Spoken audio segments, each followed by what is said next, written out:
Oh, well, all right. Wait a second. Jamieson Greer is going to be here right away. It's a great pleasure to see you, Jamieson. Sorry. We were looking for Victor Davis Hanson, but I'm quite happy to see you. You must be exhausted. It's very kind of you to come on our show today after a long and successful trip. Jamieson, let me ask you something. I want to get to specifics in a minute, but in general, here you all are making these deals. Australia, Vietnam, Malaysia, Cambodia, Thailand, South Korea, etc.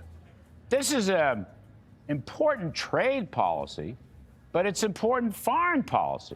You're cornering China, right? No love lost between them and China. They're helping us in many different ways. And some of the agreements, as I understand it, will adhere to defense purchases one way or another. So I hope the Supreme Court takes notice of it. This is a perfect example, isn't it, Jamieson? Foreign policy and trade policy are inseparable. They hold, one holds the other. Well, Larry, it's good to be with you, and I think your insight is exactly right. We can obviously talk about the details of various deals and agreements, but when you look at the broader context of what happened on this trip, the president essentially went to the Eastern Pacific, Southeast Asia, Northeast Asia, and he made the U.S. presence known. And it wasn't just about waving the flag, it was also about rallying our friends and partners around a new global trade order. If you take a look at some of the deals we made with Malaysia and Cambodia, for example, which are quite detailed, it brings down their tariffs, it brings down their non-tariff barriers, has cooperation on circumvention and transshipment like you were talking about. It has elements of economic security. And after making all of these deals, we were able to roll into South Korea for the meeting with President Xi of China with a very strong hand. And the president had a great meeting with President Xi, and I think put us on a path for some stability in that relationship. Yeah, I mean, I think it's in that sense, it's a very, very successful trip. Now, just in some particulars, we don't have to go through every detail. The one that comes to mind is fentanyl. Fentanyl, I know, is dear to the president's heart. Fentanyl has killed hundreds of thousands of Americans. It was 7 years ago at the G20 in Buenos Aires that President Trump first asked Xi to stop the fentanyl, and Xi said yes, and now it's 7 years later, and they still haven't stopped. All right. Jamieson, I'm not doubting the president, all right? I'm not doubting him. But I'm willing to ask you, as a special trade rep, how we're going to monitor and police this, because, of course, Reagan taught us trust but verify. But, we've been down this road before. How can we keep track of this, Jamieson? Well, you know me. I'm no Pollyanna on these issues, but the president, he didn't just randomly put the tariffs on with respect to fentanyl for no reason. He wants to see a resolution to fentanyl. In the first term, he was successful in getting the Chinese to control the fentanyl itself and to schedule it as a drug. And this time around, we're very focused on the precursor chemicals that go into it that are coming to Mexico and Canada in some cases where it's being further developed.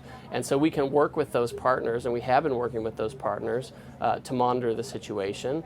We obviously have to work with agencies like the Department of Homeland Security to see, and intelligence agencies as well, to make sure we can understand where precursors are coming, where they're being made into fentanyl, where they're crossing the border. So it's a huge supply chain, and we're addressing the Chinese part of it. And I was reading someplace, and correct me if I'm wrong, but working groups are being set up. Are these Chinese-U.S. working groups, or are they China-U.S.-Mexican working groups, or what? Can you tell us some more on that? Right. I think Secretary Bessent mentioned that earlier today, and that's the U.S. and China will make sure we have a working group to set up benchmarks to do exactly what you're talking about, identify milestones and make sure that we're meeting them and communicate very clearly. And remember, we only took off half of the tariffs relative to fentanyl, so we still have leverage on this point to make sure that the Chinese follow through on their obligations. And I assume regarding the other commodity purchases like soybeans, I don't know if there were targets for oil and gas, but you're going to be monitoring that like a hawk, because they sold us out the last time, in phase one, they sold us out. So you're going to be monitoring this like a hawk? Is there something set up for that? Yes, we are. I have at my agency, the U.S. Trade Representative, we have an ag division. We have USDA, of course, and these people run the stats all the time. I look at them frequently, in the first term when we had this going on and the Chinese began to comply with the phase one. At that time, we were monitoring it. China is a country that is used to managing its economy, and doing something like these directed purchases, it's something they can do. It's something we can monitor and we can assess compliance. Yeah, there's no reason why they couldn't do it. I mean, Jamieson, this is a good pullback. It's a de-escalation, and I welcome that, and I think everybody welcomes that in business and finance. But is that what it is, a one-year de-escalation?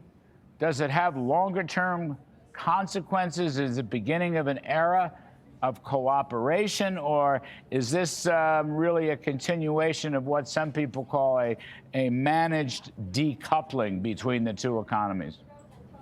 Well, I think the answer to that is in China's hands to some degree. President Trump has been quite clear that he wants to have a great relationship with China. He does have a great relationship with President Xi. The U.S. has always been willing to have trade and investment with China, but we expect that to be fair. So we'll have a one-year period, and it's a confidence-building step, and hopefully it's a situation where we can find ways to trade together in a mutually beneficial way, to balance out the trade deficit more, to trade in non-sensitive goods. And if that's something that we can continue, then that's a good thing. And if it's something where the confidence-building step doesn't pan out, then we certainly have other options and other things we can do. Yes, of course. Did the subject of buying Russian oil come up? Now, the big Chinese oil companies said they would stop buying it when you all put out the circulars on the on the Russian tariffs and sanctions. But did it come up at all in the Xi talks with Mr. Trump? So the discussion with President Xi was wide-ranging, and certainly the Russia-Ukraine war came up. Discussion of Russian oil came up. As you mentioned, Treasury Department has imposed sanctions, and that's had a real effect. I won't go into further detail on the content of that, but it certainly is something that was discussed at the table between the two leaders, and both agreed that we need to find a way to end the war in Russia and Ukraine.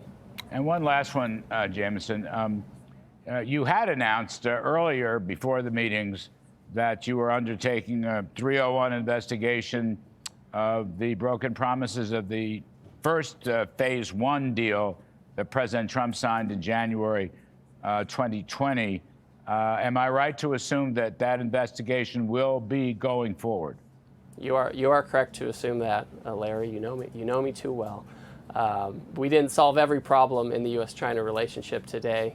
There are a lot of issues with U.S. companies operating in China or trying to operate in China that are not resolved. I mean, today was really about making sure rare earths can flow to the whole world, making sure the Chinese resume ag purchases, making sure we get cooperation on fentanyl, and we got all of that stuff done. Yes, indeed you did. And in that sense, it was a great success. And congratulations to you and Scott Bessent and the president and your whole team.